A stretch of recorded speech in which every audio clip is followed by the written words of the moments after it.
Hello guys ഈ sports ടോക്സിന്റെ പുതിയൊരു വീഡിയോയിലേക്ക് സ്വാഗതം. നിങ്ങൾ ഇതുവരെ സബ് ചെയ്യാത്തവരാണെങ്കിൽ ജസ്റ്റ് ഒന്ന് സബ്സ്ക്രൈബ് ചെയ്യാനായിട്ട് ശ്രമിക്കുക. അപ്പോൾ നമ്മുടെ ഫസ്റ്റത്തെ ഇൻഫോ എന്ന് പറയുന്നത് കാർണിവൽ ഗെയിമിൽ നിന്നും ആ ഒരു ലൈനപ്പ് ഇറങ്ങിയിട്ടുണ്ടായിരുന്നു. ആ ഒരു ലൈനപ്പിലെ ഫിഫ്ത്ത് പ്ലെയർ ആയിരുന്നു ഷോഗൺ. ഇപ്പോൾ ഷോഗണും ആ ഒരു ലൈനപ്പിൽ നിന്നും ഇറങ്ങിയിരിക്കുകയാണ്. എനിക്ക് ഫിഫ്ത്ത് പ്ലെയർ ആയിട്ട് കണ്ടിന്യൂ ചെയ്യാൻ താല്പര്യമില്ല, എനിക്കൊരു പുതിയ ലൈനപ്പ് നോക്കണം, അല്ലെങ്കിൽ പുതിയൊരു ഓർഗിലേക്ക് ജോയിൻ ചെയ്യണം എന്ന് പറഞ്ഞിട്ടാണ് ഷോഗൺ ഇപ്പോൾ ഇറങ്ങിയിട്ടുള്ളത്. ഇനി പുതിയ ഏത് ടീമിലേക്കായിരിക്കും ഷോഗൺ ജോയിൻ ചെയ്യാൻ പോകുന്നത് നമുക്ക് കണ്ടു തന്നെ അറിയാം. അടുത്തൊരു ഇൻഫോ എന്ന് പറയുന്നത് ഇന്ത്യയിൽ ലോഞ്ച് ആയ ഒരു ഗെയിമാണ് ഇന്ത്യസ് ബാറ്റിൽ റോയൽ എന്ന് പറഞ്ഞിട്ട് അതിൽ 2.5 കോടി രൂപയുടെ ഒരു ടൂർണമെന്റും അനൗൺസ് ചെയ്തിട്ടുണ്ട്. ഇപ്പോൾ സ്കൗട്ട് RNT-TXന് വേണ്ടിയിട്ട് ഇന്ത്യസ് ബാറ്റിൽ റോയലിന്റെ ഒരു ലൈനപ്പിനെ അവർ നോക്കുന്നുണ്ട്. T1 ടീമുകളൊക്കെ ഇനി അവരുടെ ഇന്ത്യസ് ബാറ്റിൽ റോയലിന്റെ ലൈനപ്പുകൾ എടുക്കുന്നതായിരിക്കും. അപ്പോൾ ഇന്ത്യസ് ബാറ്റിൽ റോയൽ ഗെയിം ഇപ്പോൾ അത്ര വലിയൊരു വൈബ് ഇല്ലെങ്കിലും ഫ്യൂച്ചറിൽ വലിയ സെറ്റപ്പിലേക്ക് എത്തുന്നതായിരിക്കും. അപ്പോൾ നിങ്ങളിപ്പോൾ അതിൽ ഗ്രൈൻഡ് ചെയ്ത് കഴിഞ്ഞാൽ നിങ്ങൾക്ക് പെട്ടെന്ന് തന്നെ T1 ലെവലിലേക്ക് അല്ലെങ്കിൽ ഈ സ്പോർട്സിൽ കരിയർ T1 ലെവലിലേക്ക് തന്നെ പെട്ടെന്ന് ഇൻഡസിൽ നിങ്ങൾക്ക് എടുക്കാനായിട്ട് സാധിക്കുന്നതായിരിക്കും. അപ്പോൾ ഇൻഡസിലൊക്കെ ഗ്രൈൻഡ് ചെയ്യുന്നവർ മാക്സിമം അടിപൊളിയായിട്ട് ചെയ്യാനായിട്ട് ശ്രമിക്കുക. എൻ്റെ അടുത്തൊരു ഇൻഫോ എന്ന് പറയുന്നത് എൻകോർ, നമ്മളെ മെഡലിലൊക്കെ കളിച്ചിട്ടുണ്ടായിരുന്ന എൻകോർ ഈ സ്പോർട്സ് ആൻഡ് ഗെയിമിങ്ങിൽ നിന്ന് ഫുള്ളി ലെഫ്റ്റ് ആയിരിക്കുകയാണ്, ഫുള്ളി ഇറങ്ങിയിരിക്കുകയാണ്. ഇനി പുതിയ ഫ്യൂച്ചറിലേക്ക് അല്ലെങ്കിൽ പുതിയ ജേണിയിലേക്ക് സ്റ്റാർട്ട് ചെയ്തിട്ടുണ്ട്. ഈ സ്പോർട്സിൽ നിന്നുള്ള ആ ഒരു ലെവലിൽ നിന്ന് ഫുള്ളി ഇറങ്ങിയിട്ടുണ്ട്. ഇനി നമുക്ക് ടൂർണമെന്റിലോ കാര്യങ്ങളോ ഒന്നും കാണാനായിട്ട് സാധിക്കുന്നതായിരിക്കില്ല. എൻ്റെ അടുത്തൊരു ഇൻഫോ എന്ന് പറയുന്നത് PMGC ലീഗ് സ്റ്റേജ് ഇന്നലെ അവസാനിച്ചിരിക്കുകയാണ്. ഗ്രൂപ്പ് ഗ്രീനിന്റെ മാച്ചുകളായിരുന്നു ഇന്നലെ ഉണ്ടായിരുന്നത്. BF ആ ഒരു പോയിന്റ് ടേബിൾ ടോപ്പിലേക്ക് എത്തി 187 പോയിന്റായിട്ട്. സെക്കൻഡ് ഇൻഫ്ലുവൻസർ ഏജ് എത്തി 181 പോയിന്റായിട്ട്. തേർഡ് TT എത്തി 178 പോയിന്റായിട്ട്. ഈ ഒരു ടോപ്പ് 3 ടീമുകൾ ഡയറക്റ്റ് ഗ്രാൻഡ് ഫൈനൽസിലേക്ക് ക്വാളിഫൈ ആയി. D+K 4ാം സ്ഥാനത്താണ് ഫിനിഷ് ചെയ്തത്. ഫസ്റ്റ് 3 ദിവസം ആ ഒരു ടോപ്പ് 3യിൽ ഉണ്ടായിരുന്നു. 4ാമത്തെ ദിവസത്തിലേക്ക് ആ ഒരു ടോപ്പ് 3യിലേക്ക് ടീമിന് എത്താനായിട്ട് സാധിച്ചില്ല. അങ്ങനെ ആഷ് 4 മുതൽ ആഷ് 11 വരെയുള്ള ഒരു സർവൈവൽ സ്റ്റേജിലേക്കും ക്വാളിഫൈ ആയിട്ടുണ്ട്. ആൻഡ് DRS നമ്മളെ നേപ്പാളിൽ ഉണ്ടായിരുന്ന ആ ഒരു ടീം അവർക്ക് ക്വാളിഫൈ ആകാൻ പോലെ ഈ സർവൈവൽ സ്റ്റേജിലേക്ക് പോലും എത്താനായിട്ട് സാധിച്ചില്ല.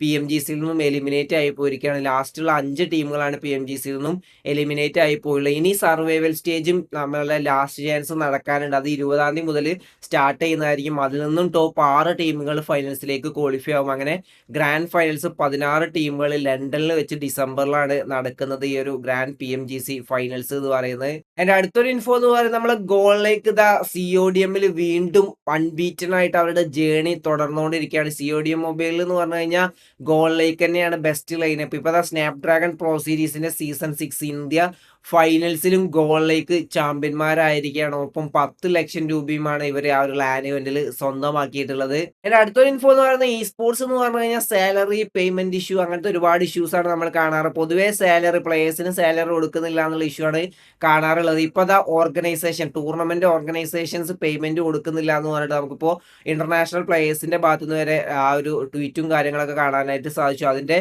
റിപ്ലൈ ആയിട്ട് സ്കൈ സ്പോർട്സും ഇപ്പോൾ റിപ്ലൈ കൊടുത്തിട്ടുള്ളതാണ്. സ്കൈ സ്പോർട്സ് ഇന്റർനാഷണൽ ഇവന്റ് നടത്തിയിട്ടുണ്ടായിരുന്നു CS2ലൊക്കെ, സ്കൈ സ്പോർട്സ് മാസ്റ്റേഴ്സ്, അതേപോലെ ചാമ്പ്യൻഷിപ്പ് 2024 അതിൽ ഏകദേശം 2 കോടി രൂപയുടെ പേയ്മെന്റ് ഇപ്പോഴും സ്കൈ സ്പോർട്സ് കൊടുക്കാനുണ്ട് ഇന്റർനാഷണൽ പ്ലേയേഴ്സിന്.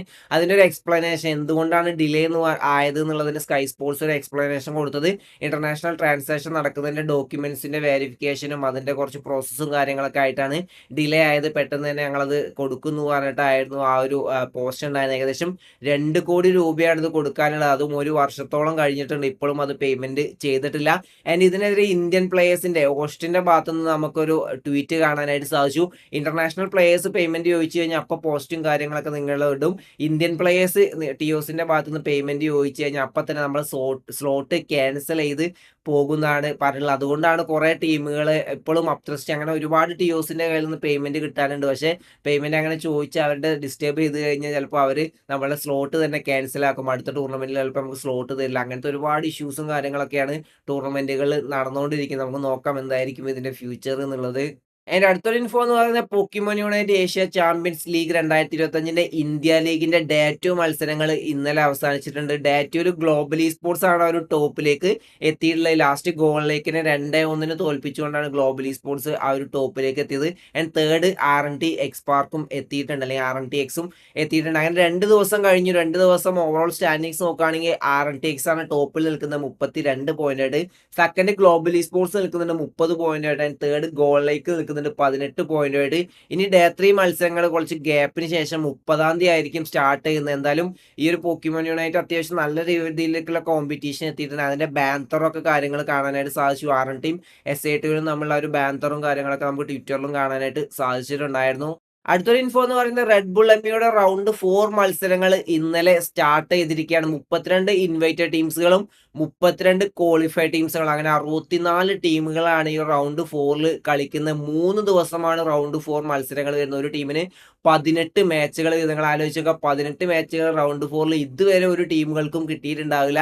പക്ഷേ ഈ ഒരു ഇവന്റിൽ കൊടുക്കാനുള്ള കാരണം ഒരുപാട് T1 ടീമുകൾ ഈ റൗണ്ട് 4ൽ മത്സരിക്കുന്നുണ്ട്. അപ്പോൾ കുറച്ച് മാച്ചുകളാണെങ്കിൽ ചിലപ്പോൾ ആ T1 ടീമുകളൊക്കെ പുറത്താവും. അങ്ങനെ നമ്മൾ ഒഫീഷ്യൽ ഇവന്റുകളൊക്കെ കാണാറുണ്ട്. അപ്പോൾ അവർ പുറത്താവാതിരിക്കാൻ വേണ്ടിയിട്ടാണ് ഇങ്ങനെ 18 മാച്ചുകളൊക്കെ ഒരു ടീമിന് കൊടുത്തിട്ടുള്ളത്. കാരണം T1 ടീമുകളൊക്കെ പുറത്തായി കഴിഞ്ഞാൽ വാച്ചിങ്ങും കാര്യങ്ങളൊന്നും ഉണ്ടാവില്ല. അതുകൊണ്ടാണ് 18 മാച്ചുകൾ കൊടുത്തത്. എനിക്ക് തോന്നുന്നു ചിലപ്പോൾ ക്വാർട്ടർ ഫൈനൽസിൽ പോലും ഇത്ര മാച്ചുകൾ ചിലപ്പോൾ ടീമിന് കിട്ടിയെന്ന് വരില്ല. എന്തായാലും 4 ഗ്രൂപ്പുകളായിട്ടായിരുന്നു തിരിച്ചിട്ടുണ്ടായിരുന്നത്. നമുക്ക് ഓരോ ഗ്രൂപ്പിന്റെയും പോയിന്റ്സ് ടേബിൾ നോക്കുകയാണെങ്കിൽ ഗ്രൂപ്പ് എയില് ഗോളിലേക്ക് ആ ഒരു ടോപ്പിലേക്ക് എത്തിയിട്ടുണ്ട് 77 പോയിന്റുമായിട്ട്. സെക്കൻഡ് 4M നിൽക്കുന്നുണ്ട് 71 പോയിന്റായിട്ടും.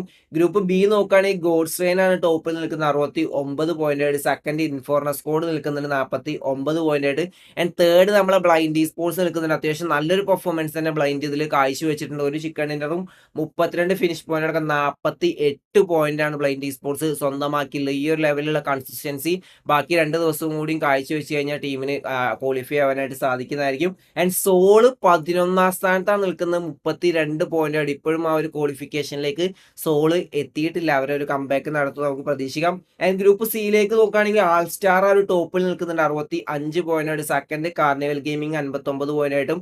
നമ്മളെ മല്ലു ടീമായുള്ള ഒബേ സ്പോർട്സ് 14ാം സ്ഥാനത്താണ് നിൽക്കുന്നത് 18 പോയിന്റ്. ആൻഡ് നോണെക്സ് 16ാം സ്ഥാനത്ത് നിൽക്കുന്നുണ്ട് 4 പോയിന്റ് ആയിട്ട്. ഒബേക്കും നോണെക്സിനും നല്ലൊരു കംബാക്കിന്റെ ആവശ്യകത ഉണ്ട്. അവർ ആ ഒരു കംബാക്ക് നടത്തിക്കൊണ്ട് ആ ഒരു ടോപ്പിലേക്ക് എത്തുമെന്ന് നമുക്ക് പ്രതീക്ഷിക്കാം. ആൻഡ് ഗ്രൂപ്പ് ഡിയിൽ VXTയുടെ ആ ഒരു ഡോമിനേഷൻ ആണ് കാണാനായിട്ട് സാധിക്കുന്നത്. 6 മാച്ചുകളിൽ 3 ചിക്കൻ അടക്കം 76 പോയിന്റാണ് VST സ്വന്തമാക്കിയുള്ള. വേറെ ലെവൽ പെർഫോമൻസ് VSTയുടെ ഭാഗത്ത് നമുക്ക് കാണാനായിട്ട് സാധിക്കുന്നുണ്ട്. ഇനിയും 2 ദിവസം ഈ ഒരു റൗണ്ട് 4 മത്സരങ്ങളുണ്ട്. 12 മാച്ചുകൾ ഓരോ ടീമിനും ബാക്കിയുണ്ട്. അതിൽ നിന്നും ഓരോ ഗ്രൂപ്പിൽ നിന്നും ടോപ്പ് 8 ടീമുകളായിരിക്കാം ക്വാർട്ടർ ഫൈനൽസിലേക്ക് ക്വാളിഫൈ ആവുന്നത്. അങ്ങനെ ടോട്ടൽ 32 ടീമുകൾ ക്വാർട്ടർ ഫൈനൽസിലേക്ക് ക്വാളിഫൈ ആവും. നമുക്ക് നോക്കാം ഏതൊക്കെ ടീമുകൾ ക്വാളിഫൈ ആവുന്നുള്ളത്. ആൻഡ് ഈ മാച്ചുകൾ ഓഫ് സ്ട്രീം ആയിട്ടാണ് ഇപ്പോൾ റൗണ്ട് 4 മത്സരങ്ങൾ നടക്കുന്നത്. നമുക്ക് ലൈവോ കാര്യങ്ങളോ കാണാനായിട്ട് സാധിക്കില്ല. ക്വാർട്ടർ ഫൈനൽസ് മുതലാണ് ലൈവ് മത്സരങ്ങൾ കാണാനായിട്ട് സാധിക്കുക. അപ്പോൾ ടോപ്പ് ടീമുകളും അല്ലെങ്കിൽ അണ്ടർ ഡോഗ് ടീമുകളൊക്കെ ക്വാളിഫൈ ആയിക്കൊണ്ട് നമുക്ക് ലൈവിൽ മാച്ചുകൾ കാണാനായിട്ട് സാധിക്കുന്നതായിരിക്കും. അപ്പോൾ ഇന്നത്തെ വീഡിയോ ഇഷ്ടപ്പെട്ട ലൈക്ക് അടിക്കുക. നിങ്ങൾ ഇപ്പോൾ കമന്റ് രേഖപ്പെടുത്തുക. അടുത്ത വീഡിയോസ് വരുന്നവരെ ബൈ ഗൈസ്.